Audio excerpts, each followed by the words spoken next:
नमस्कार, मी मोनिका शर्मा आणि आपण पाहत आहात लोकसेतू मराठी न्यूज चॅनल। तर चला पाहूया आजच्या बातम्यांमध्ये काय खास आहे।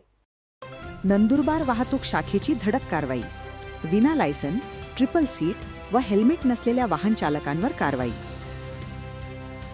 शहरात वाढत्या वाहतूक नियमभंगाच्या घटनांना आळा घालण्यासाठी नंदुरबार वाहतूक शाखेकडून विशेष मोहीम राबवण्यात येत आहे। या मोहिमेत विना लायसन वाहन चालवणारे, ट्रिपल सीट प्रवास करणारे, हेल्मेटचा वापर न करणारे तसेच नंबर प्लेट नसलेल्या वाहनांवर कठोर कारवाई करण्यात येत आहे। वाहतूक शाखेच्या पथकाने शहरातील विविध चौकांमध्ये नाकाबंदी करून वाहनांची तपासणी केली। यावेळी अनेक वाहन चालक नियमांचे उल्लंघन करताना आढळून आले। संबंधित वाहन चालकांकडून दंड वसूल करण्यात आला असून काही वाहनांवर पुढील कायदेशीर कारवाईही करण्यात आली आहे। वाहतूक पोलिसांनी नागरिकांना वाहतूक नियमांचे पालन करण्याचे आवाहन केले आहे।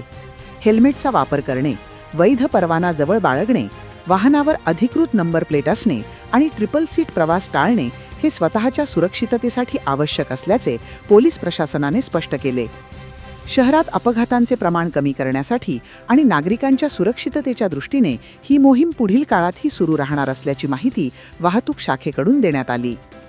लोकसेतू मराठी न्यूज, मुख्य संपादक प्रवीण चव्हाण। साठी एवढंच। ताज्या घडामोडी, स्थानिक बातम्या आणि महत्त्वाच्या अपडेट्स जाणून घेण्यासाठी आमच्या लोकसेतू मराठी न्यूज चॅनलला सबस्क्राइब करा। धन्यवाद।